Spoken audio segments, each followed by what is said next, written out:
제가 섬기는 교회가 아닌 다른 교회에서 이렇게 불러주셔서 또 이렇게 어, 은혜를 나눌 수 있는 기회를 태어나서 처음 받아봐서 그래서 많이 떨리는 가운데 여러분 앞에 섰습니다. 저는 앞서 소개해 주셨던 것처럼 헤브론 원영학교에서 교육 선교사로 섬기는 김은결 교육 선교사입니다. 오늘 이 자리는 전적인 하나님의 주권과 그분의 은혜 때문에 만들어진 자리입니다.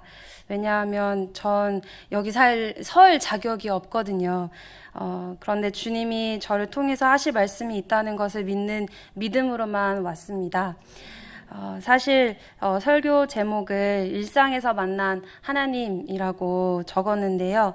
메시지를 정리하다 보니 일상보다는 제 인생에서 만난 하나님이라는 제목이 더 어울릴 것 같습니다. 죄된 인생 가운데 하나님이 얼마나 신실하고 놀랍게 일하셨고 그리고 그 일을 또 증거하게 하시려고 저를 부르신 것 같습니다. 타담한 나뭇가지 같은 존재가 하나님의 손에 들리면 하나님이 어떤 권능을 나타내시는지 돌을 깨어서 그 속에 보화를 캐내시는 하나님을 높이는 자리가 되기를 소망합니다. 사실 저는 겁이 굉장히 많고 걱정과 염려에 둘러싸이기 쉽고 눈앞에 닥친 상황에 정말 벌벌 떠는 겁쟁이입니다.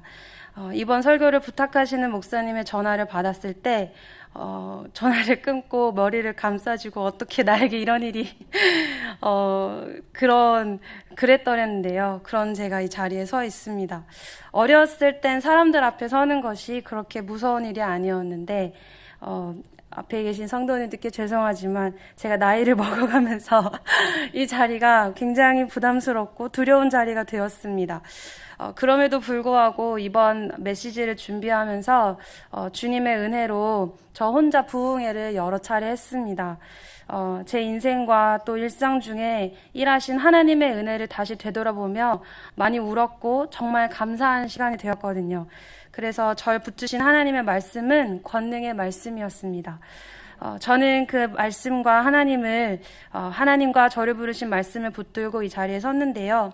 그런데 제 이야기를 들으시다 보면 많은 충격을 받으실 거예요. 왜냐하면 제가 인생이 가장 쓴맛을 보는 비참한 자리까지 가야 주님 은혜에 엎어지는 그런 부끄러운 이야기 투성이어서 정말 저런 소망 없는 모태신앙 어떻게 모태신앙 5대째가 저렇게 악독하지? 이런 생각을 하실 수 있을 것 같습니다. 그런데 저를 만나주신 하나님 함께 만나는 시간 되면 좋겠고 또 비슷한 시기를 지나가고 계신 분이 있다면 공감하시고 같이 웃고 우는 그런 하나님을 만나는 시간이 됐으면 좋겠습니다. 중1 여름 어느 날 부모님이 갑자기 선교사로 부르심을 받으셨다고 했습니다. 머지않아 저희 가족은 이삿짐을 싸기 시작했는데요. 부모님 말씀에 의하면 제 동생과 제가 먼저 선교사로 헌신한 날이 있었다고 해요. 전 기억이 없는데 2002년 월드컵 때 이탈리아전에서 우리나라가 이기면 선교사로 헌신하겠다고 서원했다고 합니다. 저희 아버지께서 그날의 사진을 소중하게 간직하고 계셨는데 전 중요한 건 그 기억이 저에게 없습니다. 그래서 저 사진을 저희 어머니도 아버지도 의미 있게 보시는 사진인데요. 조건부적인 서원이었는데 그런 서원을 주님이 받으셨나 봅니다. 이때 이탈리아전에서 이긴 한국팀이 우리 덕에 이긴 걸 알고 있을까요? 네. 공동체 생활을 하는 선교단체로 이사오기까지 주님이 부모님의 믿음을 단련하시는 시간을 옆에서 직간접적으로 경험했는데요. 이 부르심이 정말 주님의 음성이 맞는지, 그 음성을 따라가려면 어떤 믿음이 필요하며 어떤 시험을 통과해야 하는지를 보았습니다. 그 부르심에 응답하면서 저희 가족은 변화를 많이 경험하였고 그때 하나님은 제 삶에도 일하셔서 저도 선교사로 불러주셨습니다. 그 시기에 주님께 드렸던 고백이 있습니다. 하나님, 엄마 아빠를 부르실 때 저를 꼽사리로 불러주신 게 아니라 저를 은결아 라고 불러주신 줄 믿어요. 저를 학교로 가는 선교사로 드립니다. 저를 써주세요. 제가 기억하는 서원은 월드컵 때 드린 서원이 아니라 이때의 서원입니다. 그때 주님 앞에 눈물을 뚝뚝 흘리면서 고백했는데 지금 생각해보니 저에게선 나올 수 없는 고백이었습니다. 주님이 하게 하신 서원이었습니다. 시간이 부족해서 다 나눌 수 없지만 부모님이 헌신하시기 약 1년 전 저는 아주 심한 질풍노도의 사춘기 시절을 보냈었거든요. 초등학생 때 다소 이른 시기에 세상의 즐거움을 알아버렸습니다. 미디어 중독, 게임 중독, 채팅, 술, 음란함, 아이돌, 우상숭배, 욕. 친구들이 그랬어요. 너는 얼굴이 착하게 생겨서 입만 열면 욕이다. 그래서 초등학교 4학년 때 제 별명이 욕쟁이 할머니였어요. 유치원 때 놀이터에서 놀던 오빠들한테서 욕을 처음 배우고 마음을 시원케 하는 저 단어는 뭐지? 하면서 처음 욕의 세계에 입문을 하게 되었는데 창의적으로 다양하게 욕을 할수록 제 속이 시원해지는 게 기분이 너무 좋았었어요. 정말 부끄러운 이야기입니다. 세상은 정말 넓었고 해보고 싶은 게 많았습니다. 호기심 많은 청소년들이 어떤 제재도 받지 않고 그들만 남았을 때 정말 세상 무서운 줄 모르게 됩니다. 제가 지금은 앞서 말씀드렸던 것처럼 엄청 겁이 많고 지금도 안 보이시겠지만 땀 흘리며 떨고 있는데요. 그때는 겁이 없었어요. 그래서 호기심이 두려움을 이겼고 일탈을 일삼았습니다. 어릴 때 저는 늘 일탈 청소년이었습니다. 여기 아버지께서 계시지만 부모님 말씀대로 안 하고 어떻게든 제가 원하는 대로 아빠, 엄마 모르게 제 원함대로 해야 직성이 풀렸어요. 정말 무식하고 무지해서 이거 한다고 뭐 큰일 생기겠어? 하고는 기어이 큰 사단을 내고 많은 겁없는 청소년이 저였습니다. 주님의 강권적인 은혜가 아니었으면 저는 이 세상 사람이 아니었을 거라고 정말 여러 번 생각했습니다. 죄와 사망이 저를 삼켰을 거라고 생각했습니다. 그런데 주님이 저를 그렇게 두지 않으신 것은 온전히 주님의 은혜입니다. 그런 청소년 시기를 지나서 부모님을 따라 저와 동생은 선교단체에 들어가 공동체 생활을 하게 되었습니다. 공동체란 곳에 대한 제 첫 인식을 말씀드리자면요. 방이 따로 없는 아주 넓은 강당에서 예배드리고 레크레이션하고 밥 먹을 땐 다 같이 옹기종기 모여서 먹고 설거지할 땐 다라이에 그릇 모아놓고 조별로 그릇 씻는 그런 곳인 줄 알았어요. 맨날 수련회 하듯이 사는 곳이 공동체인 줄 알았습니다. 그래서 처음에 부모님이 은결아 우리가 들어가게 되면 공동체로 살게 될 거야 이렇게 얘기하실 때 좀 신나겠는데? 이렇게 생각을 했어요. 정말 무지했죠. 그래도 제가 그때 14살이었는데 어리지 않은 나이였는데 호기심과 모험심이 많았던 터라 살아보지 않은 삶에 대한 막연한 그런 호기심이 있었던 것 같아요. 그렇게 가게 된 곳은 제가 생각했던 것보다 좋았습니다. 30여 명이 넘는 사람들과 함께 살았는데 일단 우리 가족만 따로 지내는 방이 있는 거예요. 제가 생각했던 것보다 넓었어요. 엄마가 엄청 좁은 곳으로 가게 될 거라고 해서 짐을 많이 버리고 갔거든요. 제가 이제 그곳에 계시던 선교사님들을 어릴 때 만났던 터라 이모 삼촌들 이렇게 불렀는데요. 이모 삼촌들과 같이 지내는 것이 너무 좋았고 새로운 사람들을 만나는 것을 좋아했던 터라 사람들과 친해지는데 어려움이 없었습니다. 그리고 그곳에서 처음으로 복음이란 게 무엇인지 듣게 되었어요. 예수님이 누구이시며 하나님이 누구이신지 그런 기본적인 교리도 제가 없었거든요. 정말 교회만 다니는 모태신앙이었기 때문에 예배 드릴 때 이렇게 손 들고 찬양하면 신앙의 완성인 줄 알았어요. 그래서 부모님이 제 뒤에서 만약에 예배 드리시거나 저의 조별 선생님이 제 뒤에서 예배 드리면 아직도 제가 기억나요. 손을 제 마음 안에 너무 부끄러운데 겨우 힘들게 올려서 손을 이렇게 찬양하는 척을 했었어요. 그게 헌신하시기 전에 교회 다닐 때 제 모습이었습니다. 그렇게 해서 헌신하신 후 저희 가족이 그렇게 들어갔고 1년이 지나서 신도라는 섬으로 들어가게 됩니다. 신도로 이사를 간다는 이야기를 들었을 때 저는 엄청 울었습니다. 그때 저는 이미 이사를 여러 차례 했던 터라 또 이사 가기가 싫었었어요. 제가 기억하는 것만 3번, 제 기억 속에 존재하는 이사도 여러 차례 있었거든요. 그래서 또 제가 당시 교복 부자였습니다. 그래서 매 학년마다 다른 학교를 다녀서 중학교 교복만 3벌이었어요.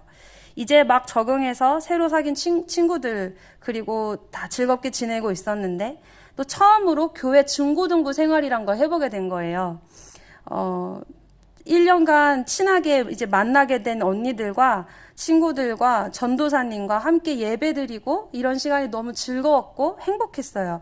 그런데 그 사람들과 헤어지게 되는 이 상황이 너무 싫었어요. 그래서 엄마에게 말씀드렸어요. 엄마, 저는 이사 안 갈 거니까 꼭 대표 선교사님께 나는 안 데리고 갈 거라고 말씀하세요. 대표 선교사님은 김용희 선교사님이셨는데 그렇게 말하고 저는 학교를 갔습니다. 집에 돌아와서 엄마한테 엄마 말씀드리셨어요? 예배 때 선교사님 뭐라고 하시던가요? 여쭤봤어요. 그랬더니 엄마가 주춤하시면서 은결아, 예배 드릴 때 그런 분위기가 아니었어.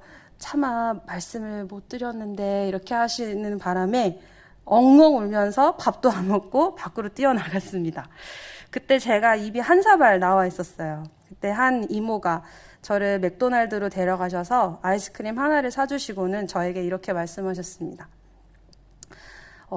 하나님이 너에게 정말 좋은 선물을 주고 싶어 하시는데 너는 너 앞에 있는 것만 보느라 그 선물을 못 보는 것 같아. 그땐 그 말이 무슨 말인지 다 이해를 못했어요. 선물? 무슨 선물? 하나님은 내가 좋아하는 건 다 못 가지게 하는 것 같은데, 좋아하는 건 다 잃어버리게 하시는 것 같은데, 그런 생각으로 있다가 이모의 회유와 계속 저를 설득하시는 그런 교제 가운데 제 마음이 돌이켜졌고 주님이 제 마음을 만져주셨어요. 그러면서 다는 모르겠지만 하나님이 나는 모르는 좋은 것을 준비하고 계신가 보다. 그것이 믿어졌고 주님의 마음을 움직이셨습니다. 그리고 12월 24일 드디어 신도로 들어가게 됐습니다. 중학교 2학년 겨울이었어요. 배를 타고 또 차를 타고 들어간 그곳엔 폐교가 있었습니다. 아무것도 없는 허허 벌판 속에서 짐을 내리고 또 나무로 불을 떼고 예배를 드렸습니다. 그리고 이제 밤이 되어서 잠을 자야 하는데 이게 첫째 날인지 언제인지 기억이 잘 안 나는데요. 양말을 몇 켤레를 신고 바지도 몇 겹을 입고 손에 장갑을 끼고 그 위에 두꺼운 점프수트를 마지막으로 입은 다음에 모든 사람이 이렇게 움직일 틈 없이 따닥따닥 이렇게 붙어서 잤어요. 너무 추워서. 그래서 불이 안 들어오는 한겨울 그냥 딱딱한 바닥에 나무바닥 위에서 정말 추웠던 밤이었는데 어떻게 잠이 들었는지 기억이 다 나지 않는데요. 재미있었어요. 재미있었고 이런 추운 겨울을 몇 번 보내고 나니 비로소 사람은 사는 곳이 되었습니다. 신도는 제 영혼의 고향입니다. 가장 추웠지만 그리고 가장 배고팠지만 가장 따뜻한 곳이었어요. 네, 그 이후에 보여드린 사진은 이제 겨울 때 사진인데 많은 것이 정돈된 후에 모습입니다. 더 많은 사진을 찾아봤는데 사진이 많이 없었어요. 이때 참 어떻게 보면 쉽지 않은 시간들이었습니다. 쌀이 없어서 감자만 먹고 밀가루로 수제비만 먹었던 시절도 그런데 저에게 너무 행복한 추억이었고 이렇게 말씀드리면 굉장히 뭔가 아련해지고 좀 딱하게 들릴 수 있을 텐데 당시에 전혀 그런 감정이 저에게는 없었어요.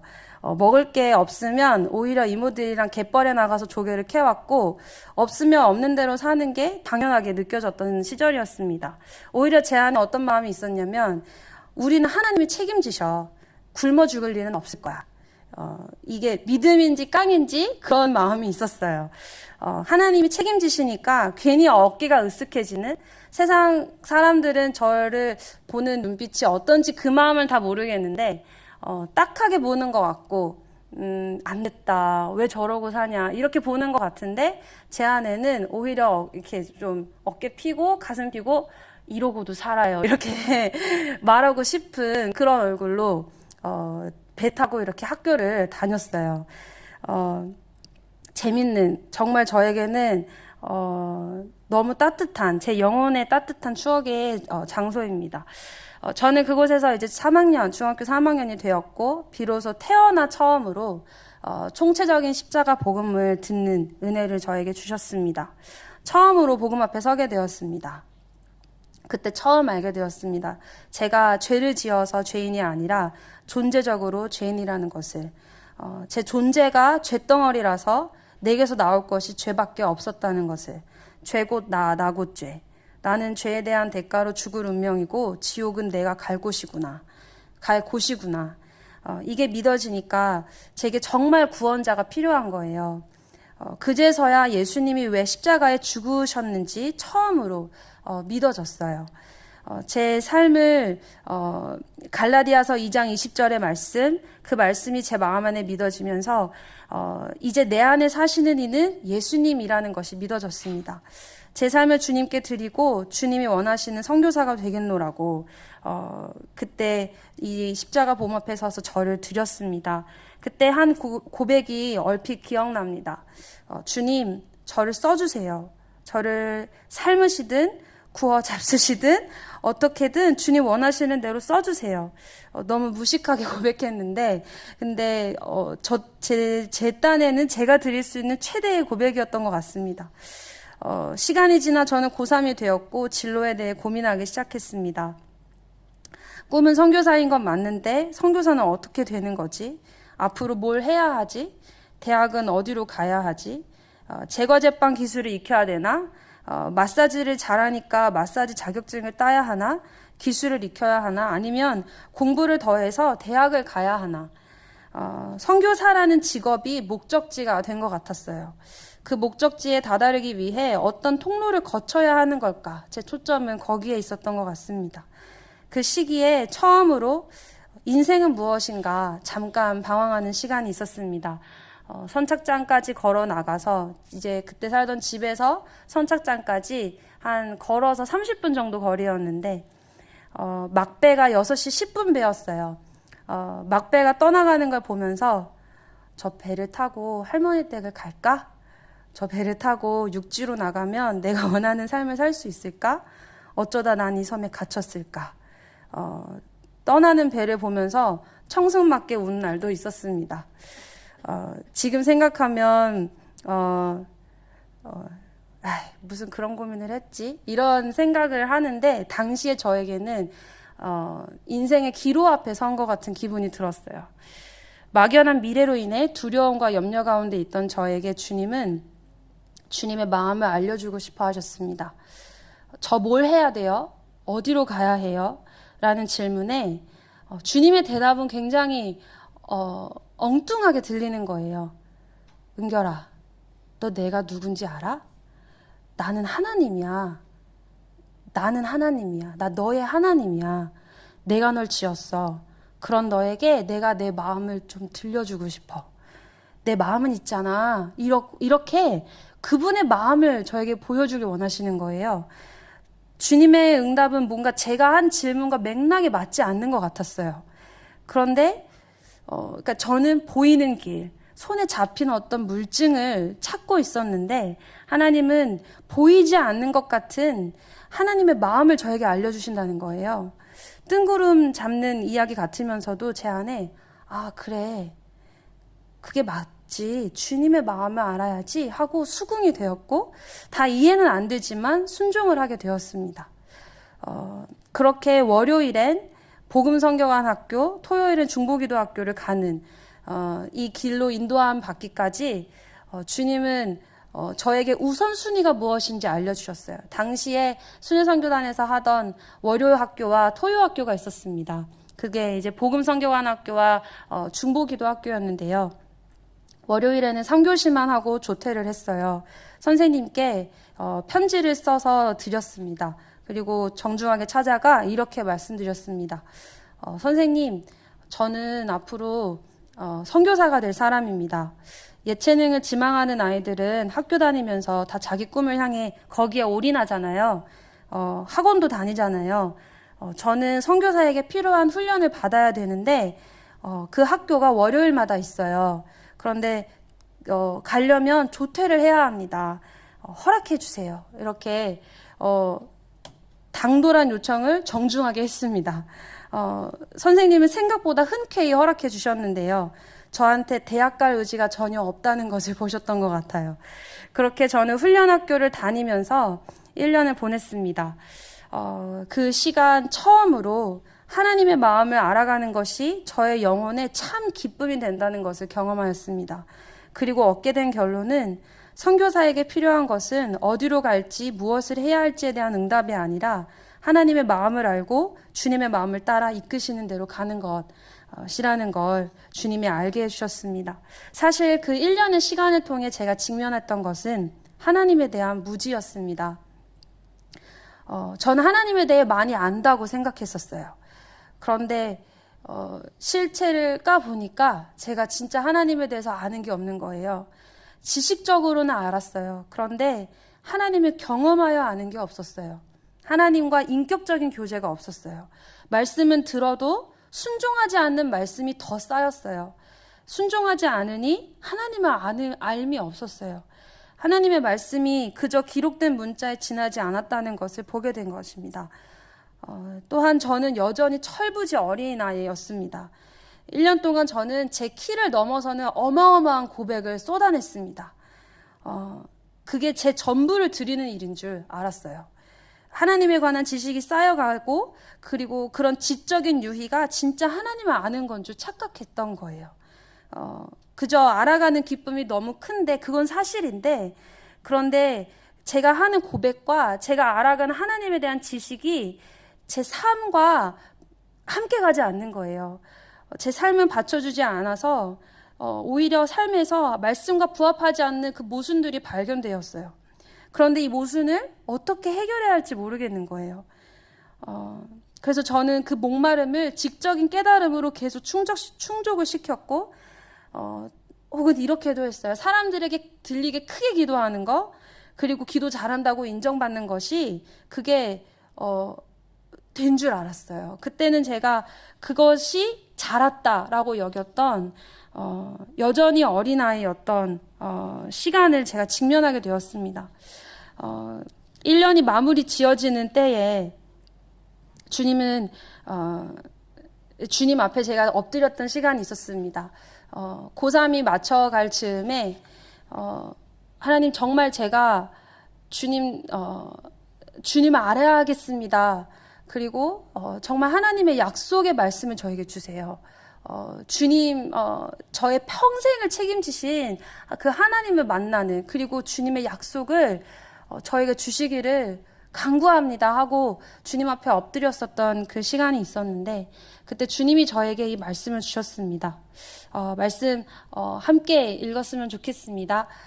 야곱아 너를 창조하신 여호와께서 지금 말씀하시느니라. 이스라엘아 너를 지으신 이가 말씀하시느니라.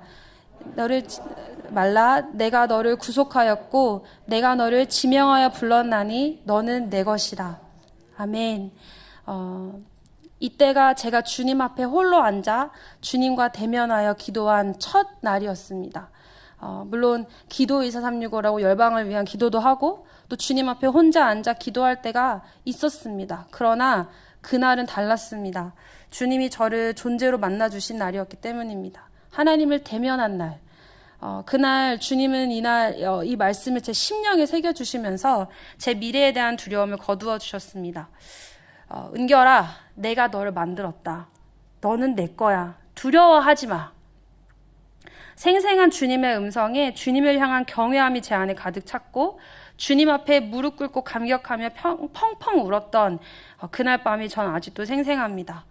주님 말씀 한 절, 이 한 절이 제 마음에 믿어지고 그 확증으로 말미암아 기쁨이 가득 찼습니다. 여전히 미지의 세계인 것 같았던 선교의 삶, 선교사의 삶, 부르심을 따라가는 길. 그런데 이 말씀 한 절에 제 안에 주님을 향하여 이 고백이 나왔습니다. 주님이면 충분합니다. 하나님이 저에게 약속을 주셨다는 것만으로도 충분합니다.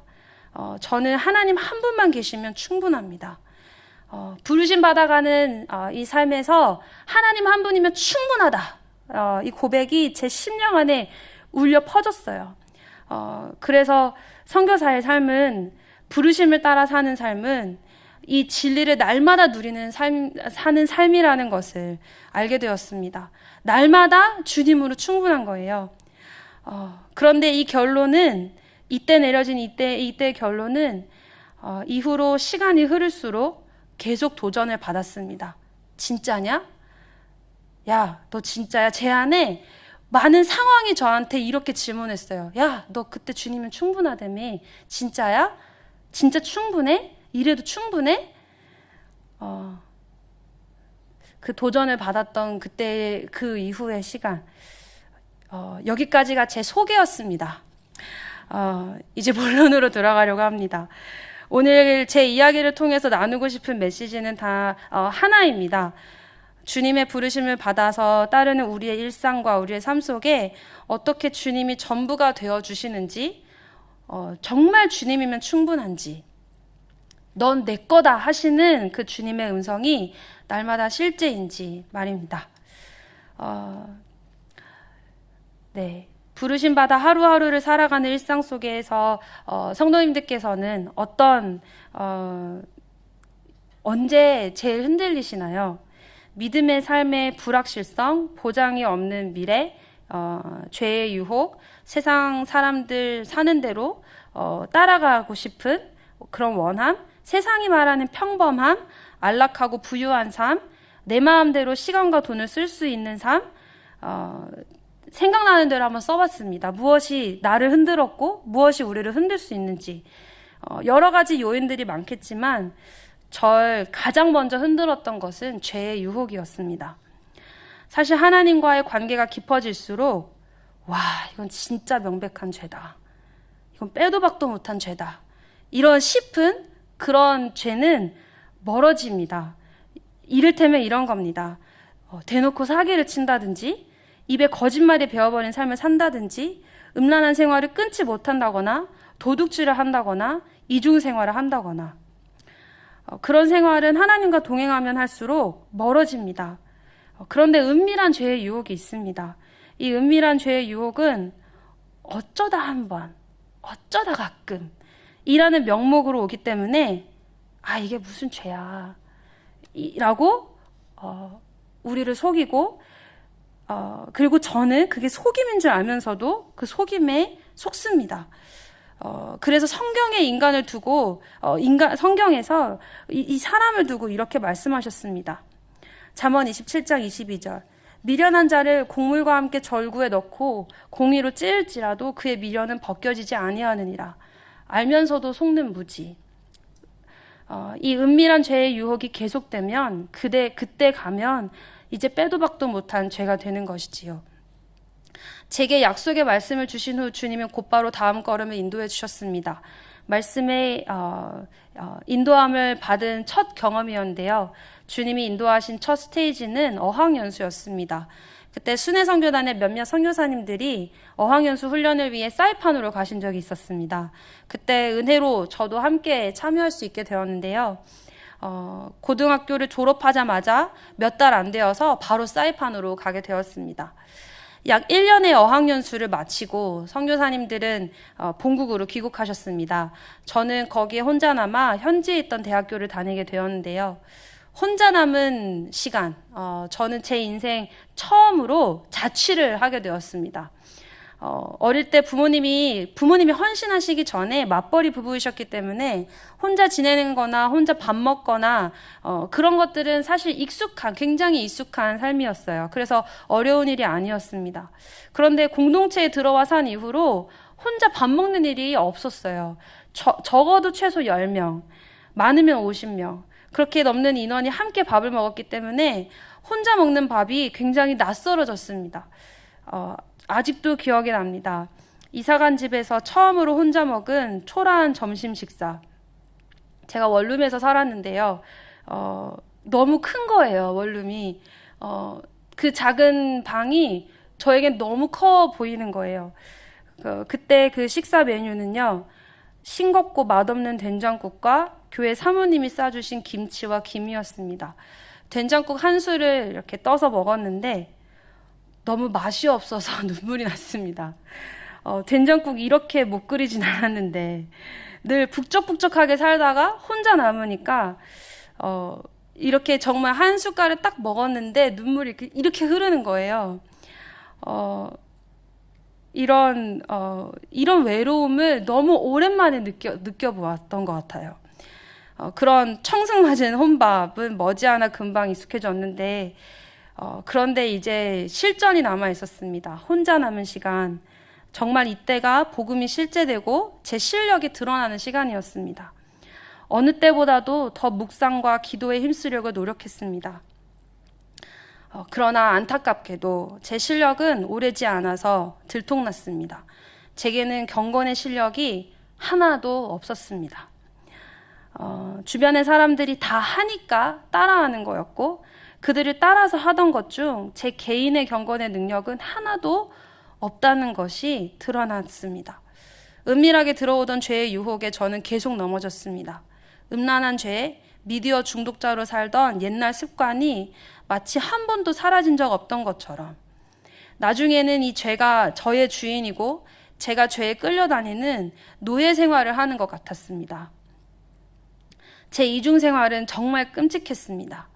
당시 사이판에서 섬기던 한인교회가 있었는데 죄의 문제가 하나도 정리되지 않은 채 죄짓고 회개하고의 삶의 반복이었습니다. 죄책감이 클수록 더 크게 찬양했습니다. 기도 모임에 가면 더 열심히 기도했습니다. 사람들이 보이는 데서만 나의 음지 생활이 들통나지 않게 열심히 했습니다. 그런데 그러면 그럴수록 삶의 회의감이 커져갔어요. 죄는 끊어지지 않고, 그런데 나는 변하지 않는. 죄는 끊어지지 않고 이런 나는 변하지 않는데 시간이 자꾸 흘러가는 겁니다. 시간을 막고 싶었어요. 지난 시간 나의 헌신과 주님께 드린 고백은 다 거짓으로 판명이 난 걸 나도 알고 주님도 아시는데 계속 저는 손으로 눈을 가리고 삶을 연명해 갔습니다. 어느 날은 아침에 해가 뜨는 게 무서웠어요. 복음으로 살 용기도 없고 죄를 끊을 결단력도 없고 난 가짜고 나에게는 회복할 가망이 없어 보이는데 근데 이대로 죽으면 지옥인 거예요. 아침 해가 뜨는 것도 무섭고 그렇다고 죽는 것도 무서운 그런 날들의 연속이었습니다.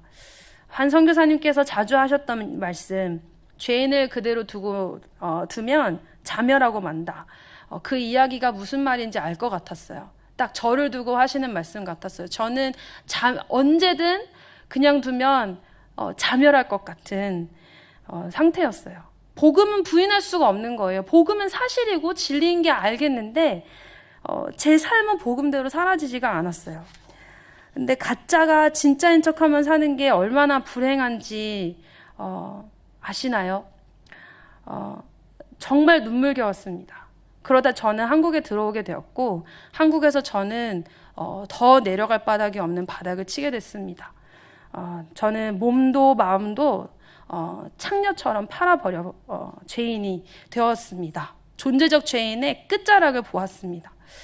고3 때 주님이 불러주심에 감사하며 엉엉 울었던 때가 너무 먼 옛날처럼 느껴졌습니다. 주님께 내 삶을 드리겠다고 헌신한 지 고작 2, 3년 남짓 안 되었는데 저는 비참한 패배자가 되어 있었습니다. 그때 저는 거를 것도 없는 쓰레기라고 생각했습니다. 음식물 쓰레기도 나만 하진 않겠다. 이제껏 복음을 듣고 주님께 고백했던 모든 걸 다 부인하고 이젠 고아가 되게 자처한 사람처럼 버려져 있는 심정이었습니다.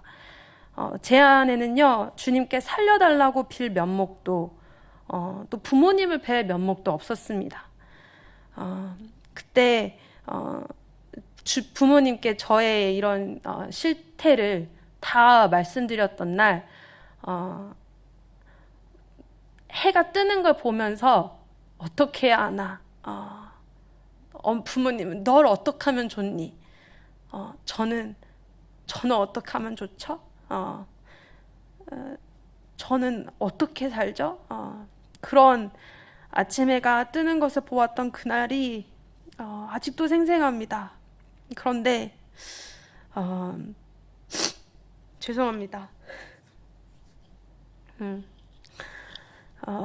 그때 저는 부모님께 저를 호적에서 파주세요 라고 말할 만큼 제가 몸담고 살았던 공동체도 그리고 저희 부모님도 저희 가족과도 떨어져 사는 게 맞겠다라는 생각이 이미 이만큼 자리 잡았던 때였습니다. 그런데 부모님이 저를 내쫓지 않으신 것은 저를 정말 찢어지는 마음으로 안아주신 거겠죠. 아담과 하와가 아벨을 살인한 가인을 껴안았다면 그 마음이 바로 저희 부모님의 마음이었을 것 같습니다. 살 소망을 잃은 저에게 주님은 다시 복음 앞에 서는 은혜를 허락해 주셨습니다. 그러나 저는 은혜를 못 받겠는 거예요. 은혜를 받을 자격이 없다고 매일 정죄감 속에서 회개하며 지냈습니다. 예전처럼 살 수가 없는 거예요. 예배가 너무 당연한 일상이었는데 예배 자리가 그렇게 어색할 수가 없고 말씀 듣는 자리는 가장 두려운 자리였어요. 그래서 예배를 드릴 때면 앞자리에 못 앉겠는 거예요. 앞자리에 앉지 못하고 맨날 뒷자리 아니면 저런 기둥 뒤에 저런 데 앉았었던 것 같아요. 하나님도 잘 못 보시고 사람들도 못 볼 것 같은 그런 자리. 다시 예배를 드리려니 주님의 임재가 너무 두려웠습니다. 그런데 주님 앞으로 나아가는 것 외에 다른 길이 없었기에 모든 일을 중단하고 하던 것도 중단하고 사이판도 돌아가지 않고 집에서 밥 먹고 말씀 읽고 기도만 하며 사는 시간을 보내게 되었습니다. 그때 다시 시작한 묵상 순서를 따라서 이제 묵상하던 본문에 시편 79편을 보게 되었습니다. 시편 79편 9절 말씀을 보았는데 이런 말씀이 있는 거예요. 그러나 여호와께서는 자기의 이름을 위하여 그들을 구원하셨으니 그의 큰 권능을 만인이 알게 하려 하심이로다. 이 말씀이 한 번에 이해되지 않았습니다. 하나님께서 나를 당신의 이름을 위하여 구원하셨다고? 그분의 큰 권능을 만인이 알게 하시려고? 이 구절만 몇 번을 반복해 읽다가 갑자기 깨달아지는 거예요. 날 구원하신 것이 하나님의 이름 때문이라니. 순간 제 안에 알 수 없는 감격이 몰려왔어요. 주님이 널 사랑해서 너를 자비롭게 여기셔서 널 구원하셨어. 이 말은 되게 친숙한 말이었어요. 많이 들어왔던 말이었는데 주님의 이름 때문에 구원하셨다는 건 처음 듣는 이야기였어요. 분명 예전에 들었을 텐데 귀에 안 들어왔을 수도 있겠죠. 그런데 제 안에 말씀이 깨달아진 순간 제 안에서 찬양이 터져 나왔습니다. 이 말씀은 제 이해의 범주 안에서는 이해가 안 되는 말씀이었어요. 하나님은 스스로를 자랑하시고 스스로의 이름을 높이기에 합당하신 분이십니다. 그분은 만유의 주제이시고 스스로 있는 자이시며 최상의 존재이시고 견주어 비교할 자가 없는 유일하신 분이십니다. 하나님의 당신의 이름을 위하여 나를 구원하셨다는 말, 이 말은 하나님이 자기 능력을 과시하여서 나를 도구 삼으셨다는 뜻이 아니라 나는 그분을 위하여 창조되었고 나는 그분을 영화롭게 하는 존재라는 의미가 제 마음 안에 믿어졌습니다. 내 삶을 통하여서 주님의 영광 받길 원하시고 죄와 사망의 권세에 붙잡혀 있던 나를 끌어내어 사랑의 아들의 나라로 건지신 것을 만민이 알게 하사 이 복음을 모든 사람들도 듣고 구원을 얻게 하시려는 겁니다. 그래서 그들도 함께 하나님을 예배하게 하시려고요. 제 안에 이 선포가 터져 나왔어요. 나를 구원하신 하나님은 경배를 받으시기에 합당하다. 나 같은 쓰레기를 끝까지 사랑하신 하나님은 높임을 받으시기에 합당하다. 나 같은 죄인을 구원하신 놀라운 하나님은 찬양받기에 합당하시다. 저는 그분의 이름을 높이고 예배하기 시작했습니다. 나를 포기하지 않으신 하나님의 사랑은 세상의 모든 아름다운 말로도 표현할 수가 없었습니다. 그리고 그런 사랑이 가능하신 하나님이 정말 아름다우신 거예요. 하나님을 아는 것이 제 인생 가장 큰 축복이라는 것이 믿어졌습니다. 그 말씀이 믿어진 후에 제가 창조된 목적대로 주님을 비로소 찬양할 수 있었습니다. 죄책감에 빠져 있었던 저는 비로소 주님의 뜻대로 주님을 찬양하였습니다. 회복된 예배, 주님 앞에 홀로 앉아 드렸던 그 예배는 벅찬 감격의 자리였습니다. 저는 그 자리에 무릎 꿇은 채로 계속 기도했습니다. 계속 기도하는 가운데 주님이 한 그림을 보여주시는 거예요. 주님의 손이 이렇게 보였어요.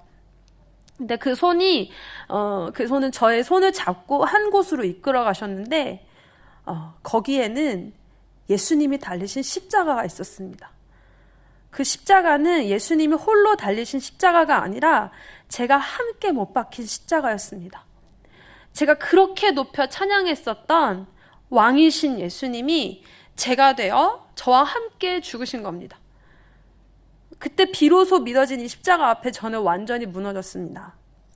아무도 없는 방구석에 꿇어앉아 눈물 콧물 흘리며 부흥회를 했습니다. 나는 2000년 전에 그리스도와 함께 십자가에서 죽었다. 이 일은 완료된 일이고 주님이 끝내신 역사적 구원이다. 이 일은 사실이고 진리이다. 2000년 전 그 십자가는 바로 내가 주님과 함께 죽은 십자가다.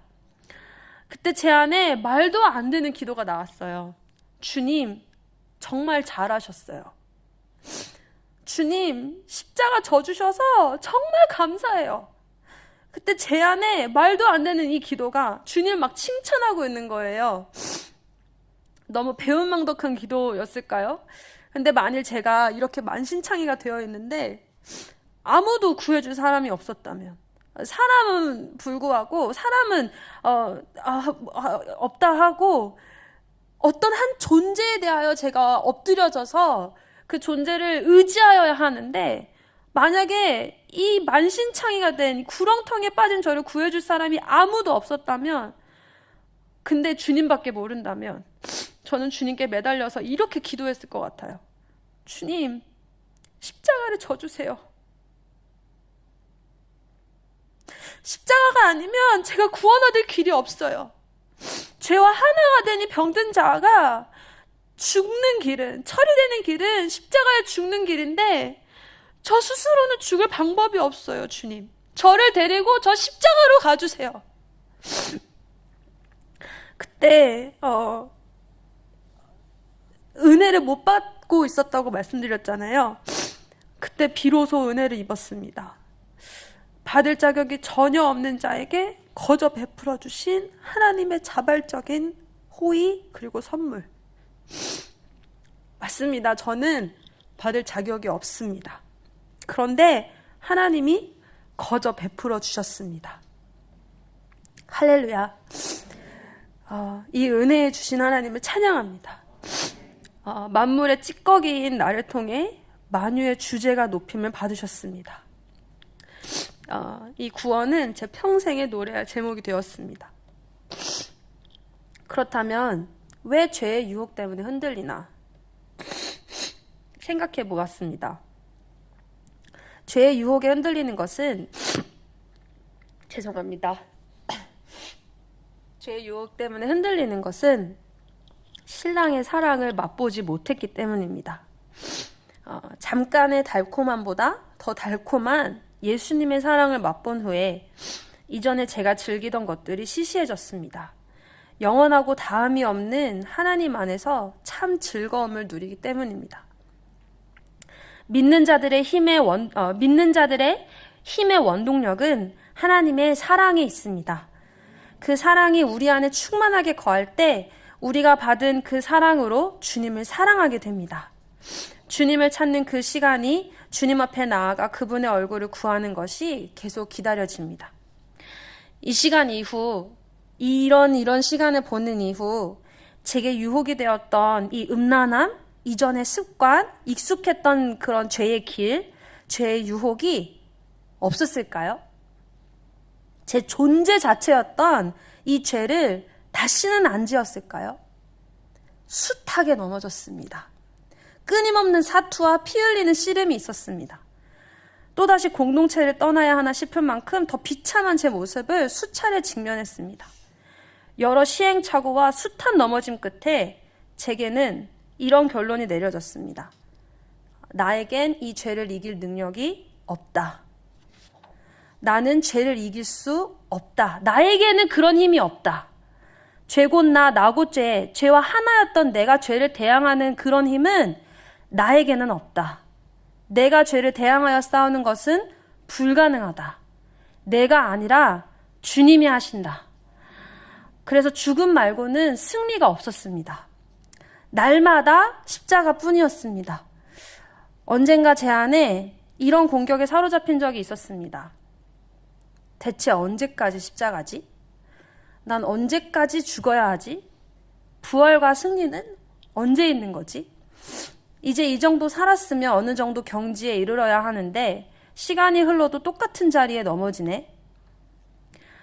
바울이 성경에 바울 사도가 얘기하시는 성도들 중에는 야채만 소화할 수 있고 고기도 소화할 수 있는 사람이 있다는 비유 있잖아요. 저는 늘 야채만 씹고 야채도 겨우 소화하는 것 같은 초보 수준의 믿음에서 벗어나지 못하는 거예요. 그런 제 모습이 너무 답답했어요.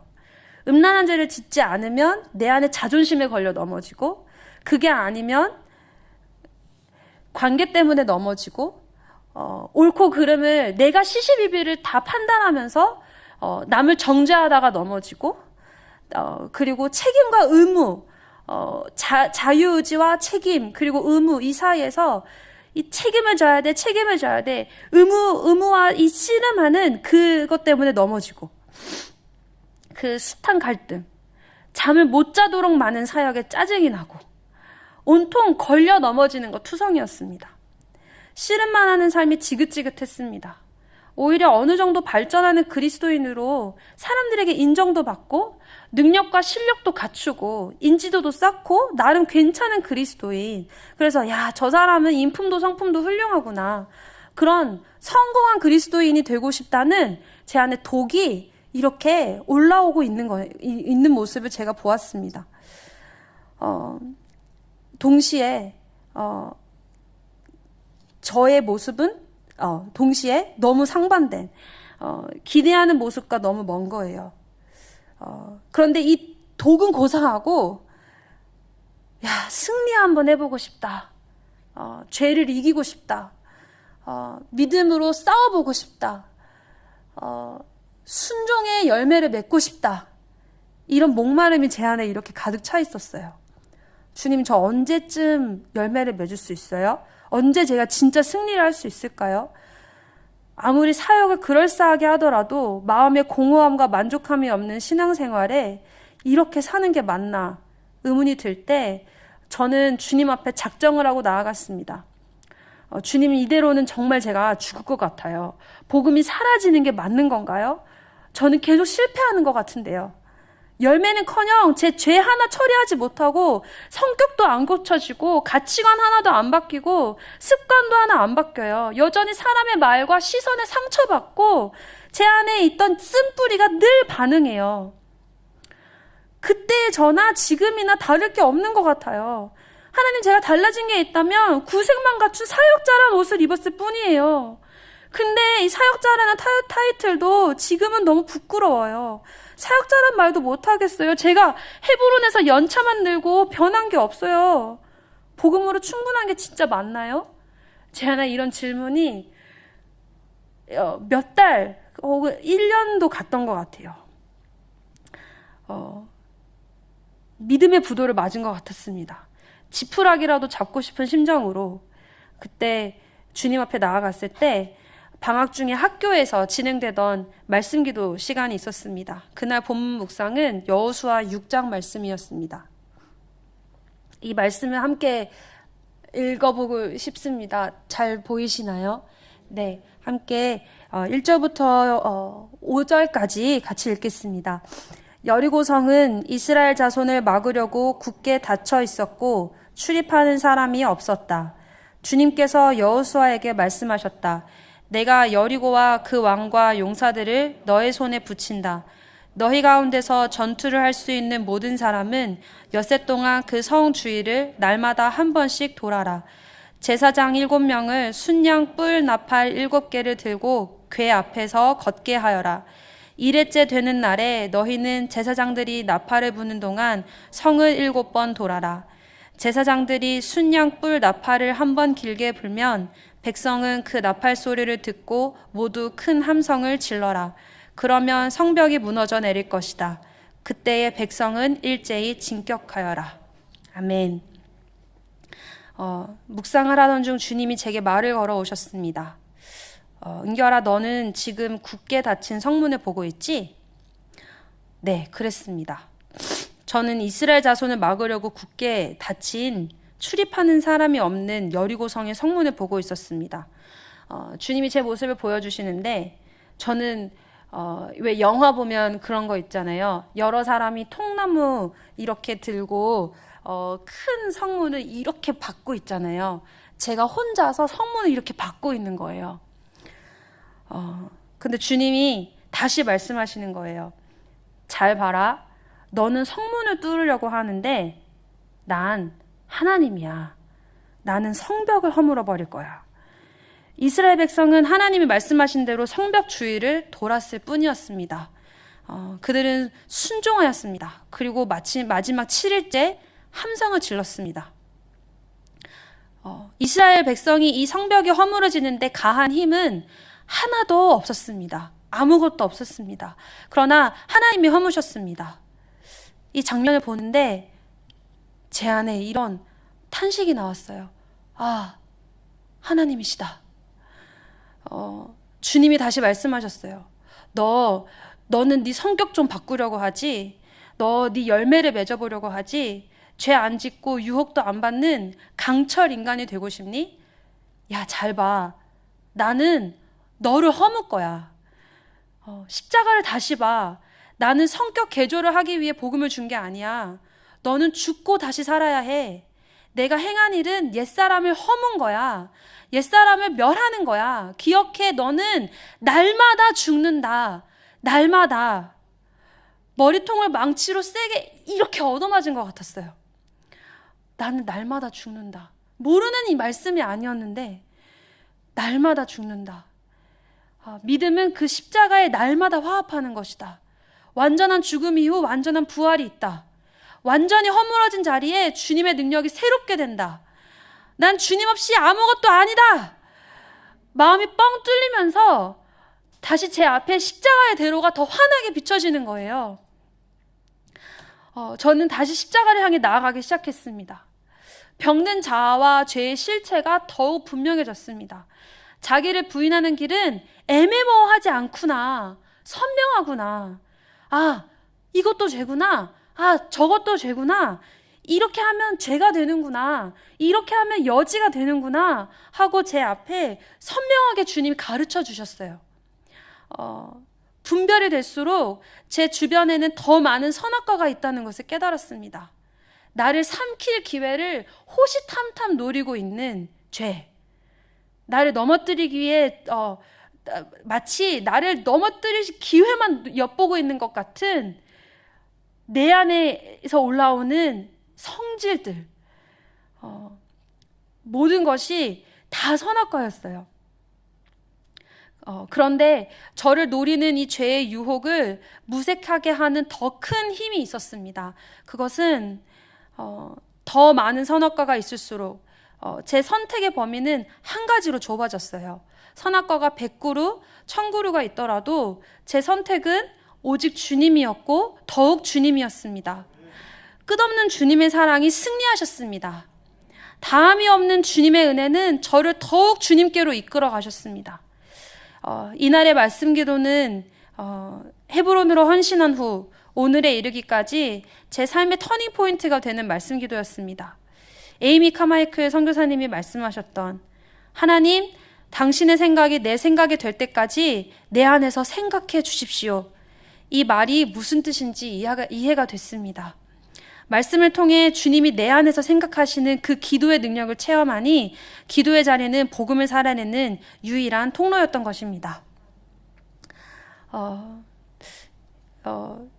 그리고 두 번째로 이렇게 또 주님이 제 안에 이끄신 일들이 있었고요. 이어서 학교 이야기를 드리고 싶습니다. 아이들을 섬기다 보면 정말 여러 가지 일들이 있습니다.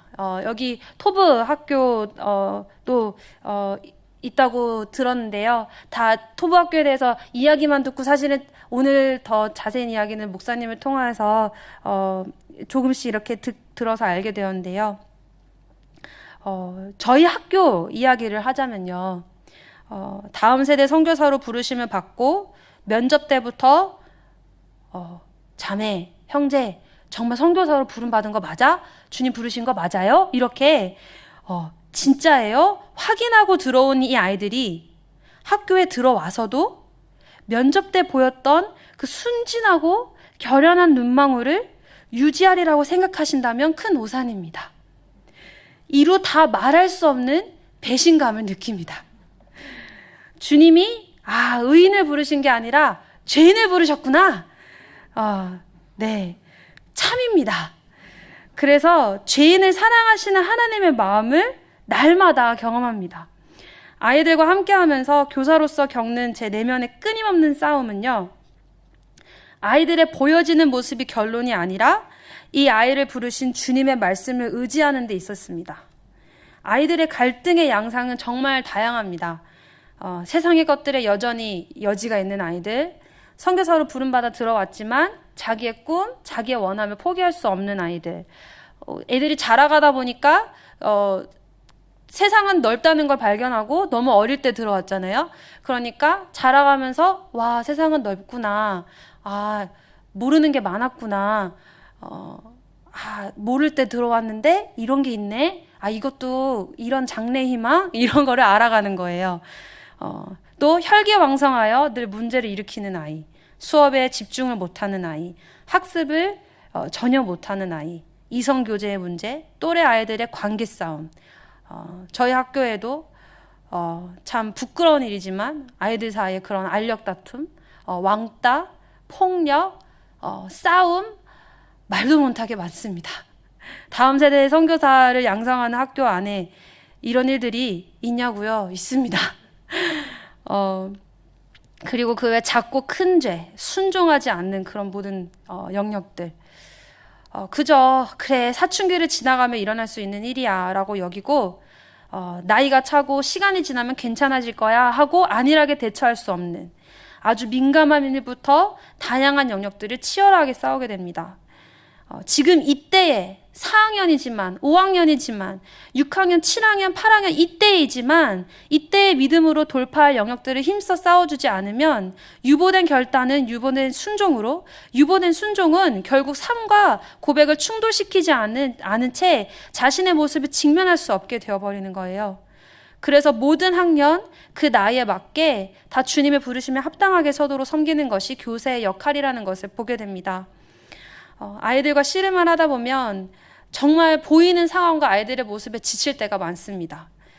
제 앞에서 방금 네 했던 아이들이 3초도 안 돼서 손바닥 뒤집듯 말과 행동을 바꿔버리는 거예요.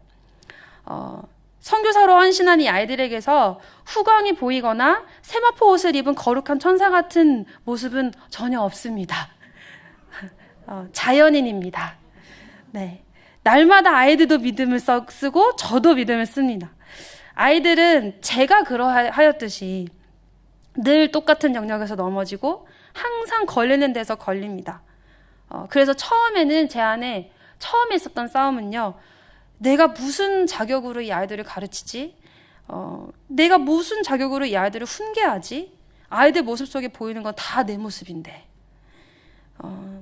도무지 제 모습 같아서 힘을 내서 싸워주지 못하고 소극적인 태도로 난 너희들을 위해 기도하겠노라며 뒤로 빠질 때도 있었습니다. 그러나 아이들의 참 스승은 제가 아니라 주님이셨습니다. 아이들이 자기의 십자가를 지고 자기를 부인하며 이 십자가의 길을 걷도록 저는 저의 십자가를 져야만 했습니다. 아이들도 저도 각자 자기의 십자가를 지고 주님을 따르는 길이었습니다. 그런 과정 속에 또 제가 공격을 많이 받을 때는요, 마치 아이들이 받은 피드백이 나를 정죄하는 피드백으로 들려올 때였어요.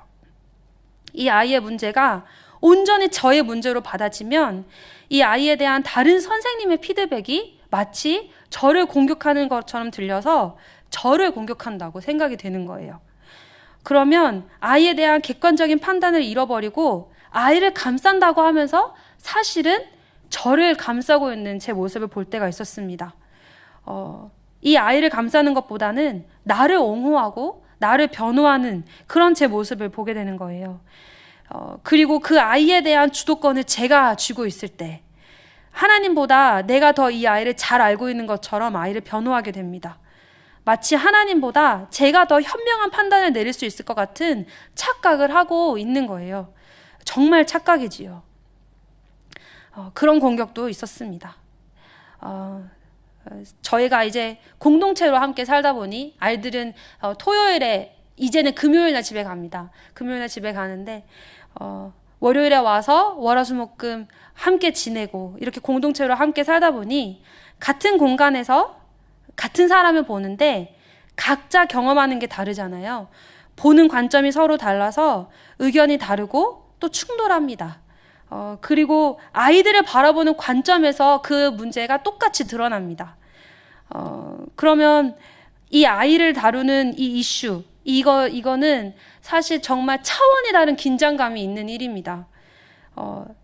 내 아이, 이 아이를 내 아이로 인식하기 시작하면 내가 가진 기준과 내가 원하는 방식대로 이 아이를 양육하고 싶고 다른 사람들의 권면과 충고를 받고 싶지 않은 그런 이기적인 마음들이 생기는 것을 제 안에서 객관적으로 보게 되는 거예요. 사실 전 결혼도 안 했고 제 아이를 가져본 적이 없는 싱글 자매입니다. 근데 왜 내가 이런 생각이 들 때가 솔직히 정말 많습니다. 모세의 마음이 너무 공감이 돼요. 제가 이들을 낳았나이까.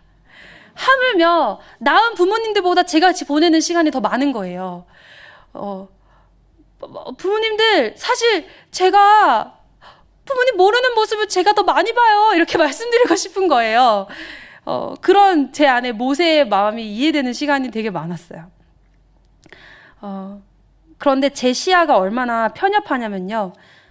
다른 선생님의 아이에 대해선 정말 객관적입니다. 어떻게 이 아이의 모습을 이거는 못 보지? 어떻게 이것만 보지? 이런 순간들을 제 안에서 보게 되는 거예요. 그리고 그래, 선생님은 선생님의 아이라서 이렇게 보실 수밖에 없구나. 이런 이해가 되기도 합니다. 그런데 이런 딜레마 속에서 제가 어떻게 중립을 유지할까요? 사실 주님이 제게 가르쳐 주신 건 중립이 아니었습니다. 내 아이, 내 학생이라는 인식에 대해서 벗어나는 것은 시야를 하나님께로 들었을 때 가능했습니다.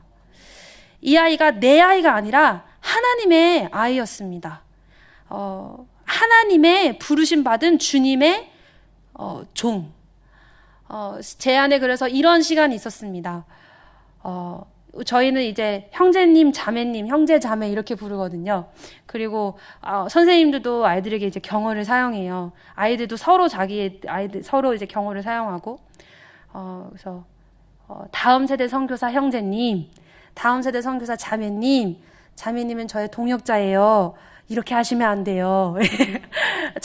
형제님은 저와 함께 하나님 나라의 일을 하는 일꾼이에요. 자, 이쪽으로 오셔야 돼요. 이렇게 저에게도 인식의 전환이 필요하고 이 아이들에게도 인식의 전환이 필요한 거예요. 근데 이런 이야기 종종 부모님 컨퍼런스, 아버지 학교, 어머니 학교 이런 데 가면 많이 듣잖아요. 이 아이는 제 아이가 아니라 하나님의 아이입니다. 이런 이야기요. 그런데 학교에서도 똑같았습니다. 주님이 그렇게 말씀해 주신 저의 자리는 중립이 아니라 하나님의 마음이었습니다. 제가 고등학교 3학년 1년 동안 다니면서 배웠던 그거 하나님의 마음을 품자. 하나님의 눈으로 이 아이를 보고 이 아이를 부르신 하나님의 약속의 말씀으로 볼 때 모든 초점이 재정립되었습니다. 학생의 이슈, 맞닥뜨린 상황보다 이 아이를 부르신 하나님의 말씀에 더욱 매달려야만 했던 것입니다. 아이가 가진 문제를 객관적으로 보고 무슨 도움이 필요한지 분석하고 분별하는 것은 참 지혜가 필요한 일입니다. 그러나 정확한 분별보다 더 본질적인 것은 이 문제를 통하여서 주님이 이 아이에게 하고자 하시는 일이 무엇인가? 이 아이에게 어떤 하나님의 말씀을 성취하고 싶으신가? 하나님의 관심은 거기에 있다는 것을 알게 되었습니다.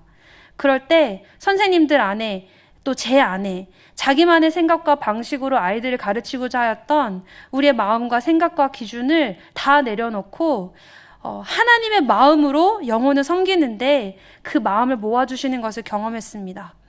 이 아이가 정말 다음 세대 선교사로 하나님 나라의 일꾼이자 교회로 정말 하나님을 경외하는 사람으로 자라나도록 마음을 모아주시는 주님의 일하심이었습니다. 교사된 저에게도 마찬가지였습니다. 아이를 위한 일이 아니라 사실은 저를 위한 일이었습니다. 영혼 한 명을 위해 저의 인격을, 제 마음을 통째로 하나님의 말씀의 저울에 달아보시는 거예요. 그러면 날마다 소망 없는 저의 모습을 보아야만 했습니다. 말을 안 듣는 아이들을 향해 내가 얼마나 포악해질 수 있는지. 제 안에 정말 죄송하지만 너무 미워하는 마음이 올라오는 거예요. 이 미움이 그냥 미움으로 가시지 않고 정말 죄송합니다. 이렇게 살인 충동 너가 죽나 내가 죽나 해보자 이런 혈기가 제 안에서 올라오는 거예요. 이 아이들이 그만큼 말을 안 듣는 거예요. 그러니까 네, 변명하지 않겠습니다.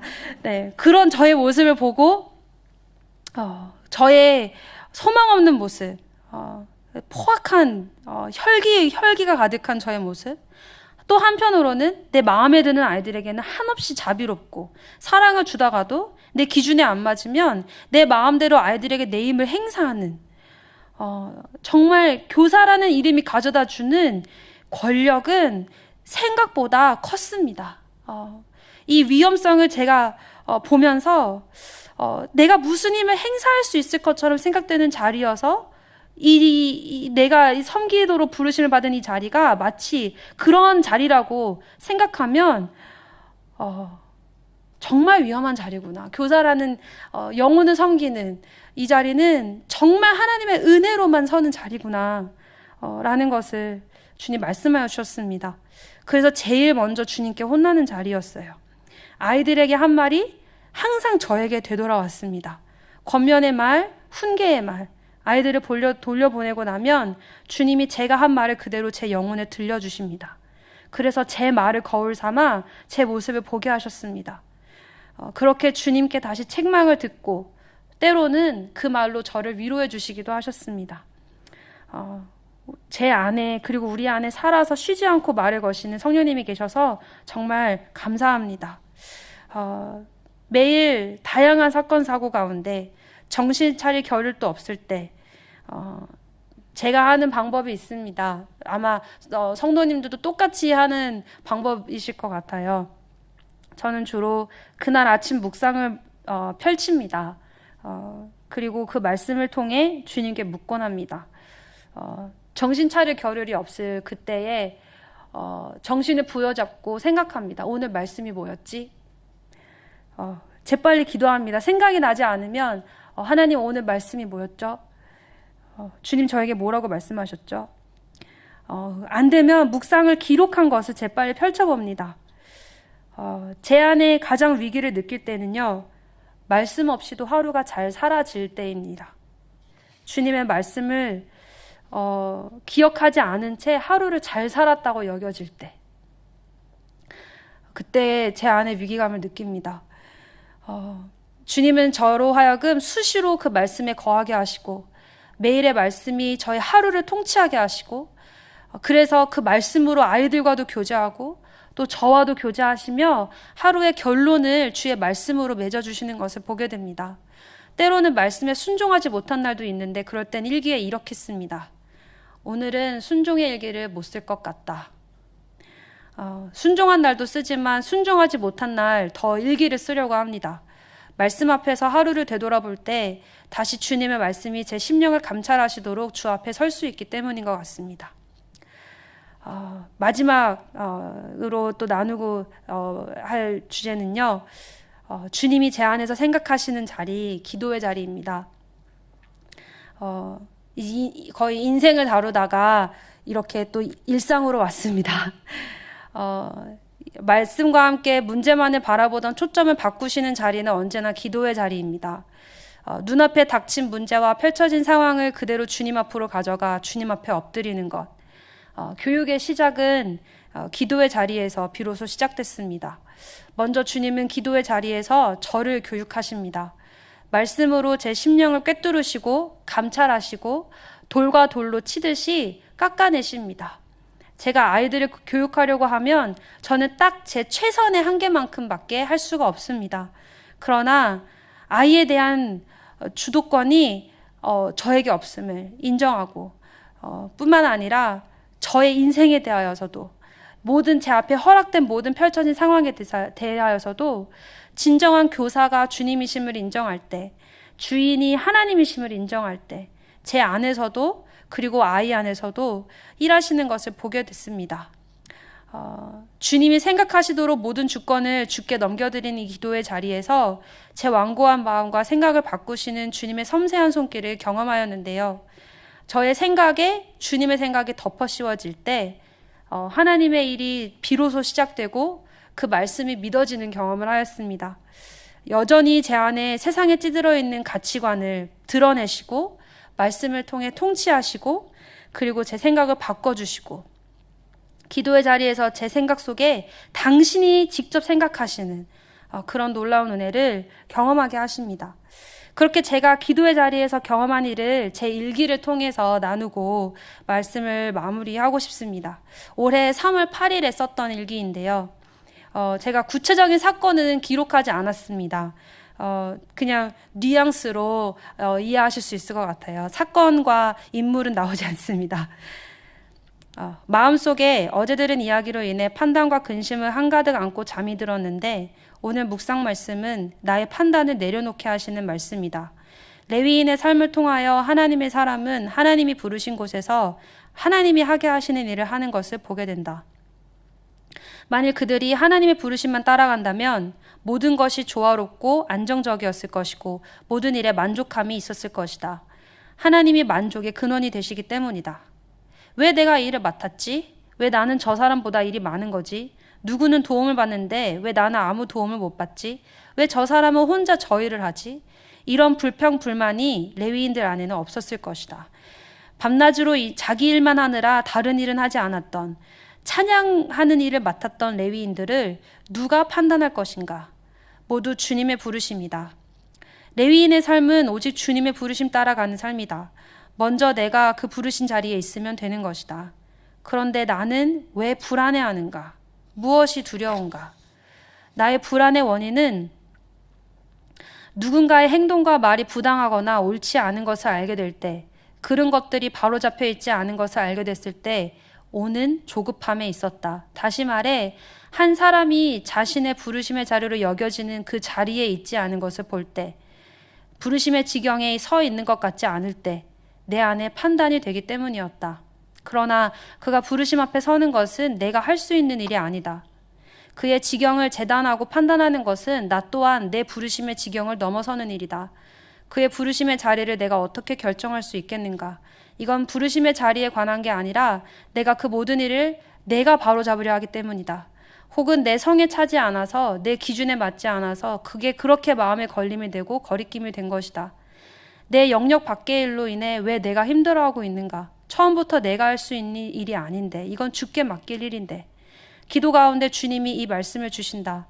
내 길을 여호와께 맡기라. 그를 의지하면 그가 이루시고 시편 37편 5절 ESV로 보면 더 다가온다 라고 하고 제가 영어로 썼는데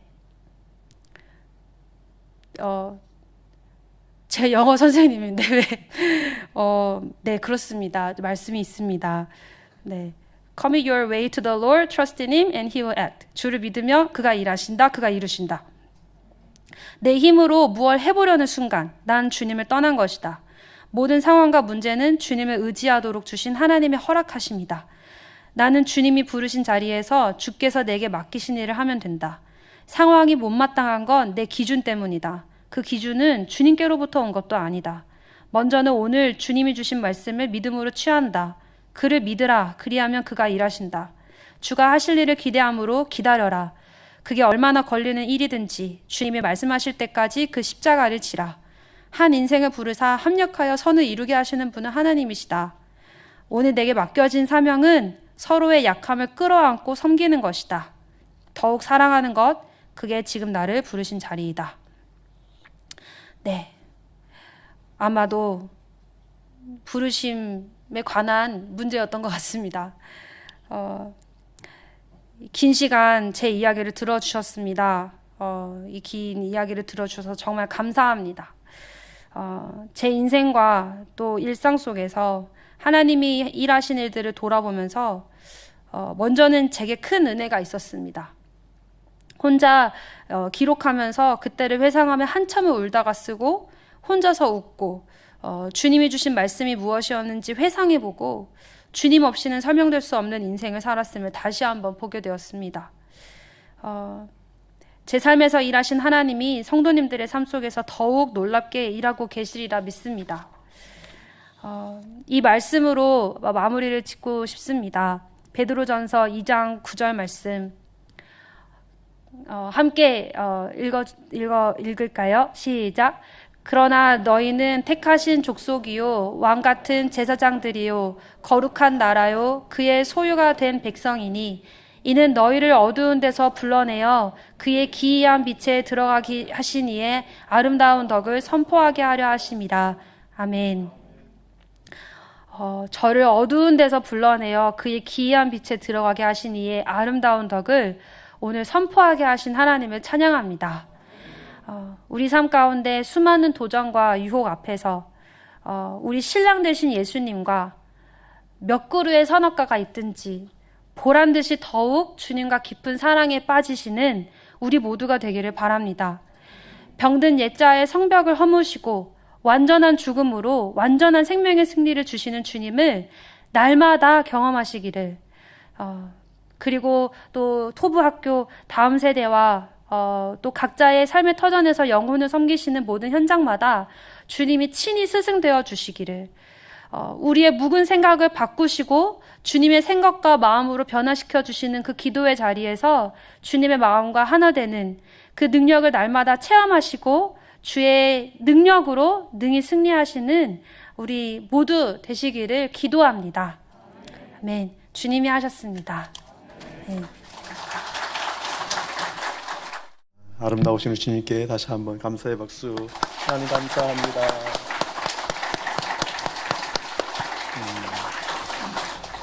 우리 김은교 선교사님을 통한 하나님의 마음을 보게 하셔서 감사드리고요. 한마디로 요약하라고 한다면, 저거 요약한다면 주도권의 문제인 것 같아요. 죄의 해결도 내 힘으로 안 돼요. 선하게 살려고 하는 것도 내 힘으로 안 돼요. 그리고 하나님의 뜻을 이루고자 하는 그 기특한 마음도 내 힘으로 안 돼요. 여러분 기억하셔야 돼요. 우리는 변하지 않습니다. 절대 폼나지 않습니다. 우리는 절대 변할 수 없는 사람들입니다. 다만 내 안에 주님이 계셨을 때에만 변합니다.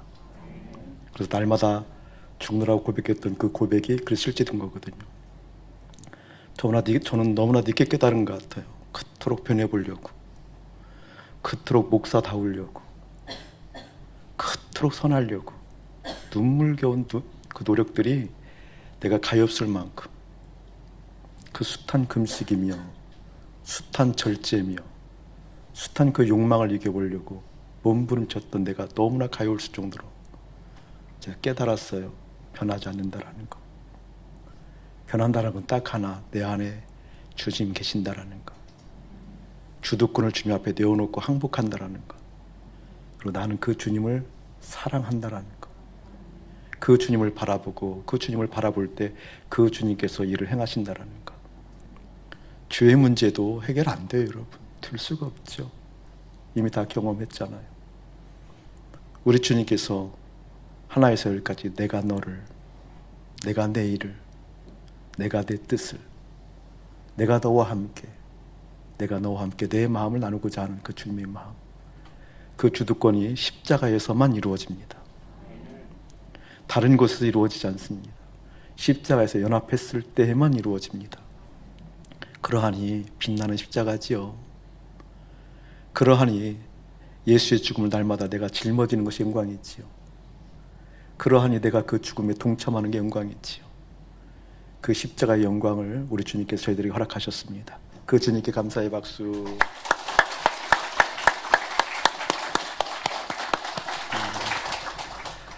우리 은결숙 목사님 한 번 더 해야 될 것 같아. 한번 9월 달에는 이제 우리 교장 선생님 한번 오실 거예요. 오시게 되어지는데 그때 한 번 더 와서 우리 교제하고 가깝게 주님의 그리스도의 몸된 교회니까 몸된 교회니까 함께 교제하는 시간들을 갖기를 원하고요. 우리 딱 하나 기도합시다. 주도권의 문제, 주도권의 문제, 언어의 유희가 아니라 그 십자가에서 주님과 함께 연합하여 죽었습니다. 내 영혼, 내 생각, 내 느낌, 내 감정 그대로 주님 앞에 솔직하게 펼쳐 보입니다. 나 주님과 함께 연합합니다.